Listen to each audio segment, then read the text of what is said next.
ఇవాళ విశారదన్ మహారాజ్ అన్న స్పీచ్ వింటుంటే రక్తం మరిగిపోతుంది.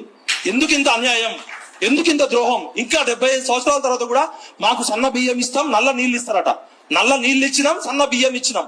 సన్న బియ్యం కోసం, నల్ల నీళ్ళ కోసం చచ్చిపోలే 1200 మంది పిల్లలు రాజ్యాధికారం కోసం చచ్చిపోయారు. తెలంగాణ వస్తే శ్రీకృష్ణ కమిటీ రిపోర్ట్ లో ఇక్కడ 90% సబ్బండ వర్గాలు ఉన్నారు. ఈ సబ్బండ వర్గాలకి రాజ్యాధికారం రావాలంటే తెలంగాణ వస్తే డీసెంట్రలైజ్ అవుతుంది. Small is beautiful. Public administration Srikrishna committee report చూడండి. తెలంగాణ ఇచ్చింది కేసీఆర్ సీఎం కావడం కోసమో, రేవంత్ రెడ్డి కోసమో, మధుసూదన్ కోసమో, విఠల్ కోసమో కాదు. 93% సబ్బండ వర్గాలకి రాజ్యాధికారంలో భాగం కావాలి, బడ్జెట్ లో భాగం కావాలి. ఇవాళ 3 లక్షల కోట్ల బడ్జెట్ లో మనకి ఇచ్చింది ఎంత సురేష్? 11,000 కోట్లు ఇచ్చింది. పేపర్ మీద పెట్టింది 11,000 కోట్లు, ఖర్చు పెట్టింది ఎంత అంటే లెక్కలుండవు. మనం 60% జనాభా ఉన్నాం అనుకుంటే 42% ప్రకారం ఎంత కావాలి? క్యాల్కులేటర్ కొట్టి చెప్పు నాకు. 3 లక్షల కోట్లలో 42% ఎంత చెప్పు? 1,40,000 కోట్లు రావాల్సింది 11,000 కోట్లు బిచ్చం వేస్తే కాంగ్రెస్ పార్టీలో ఉన్న బీసీ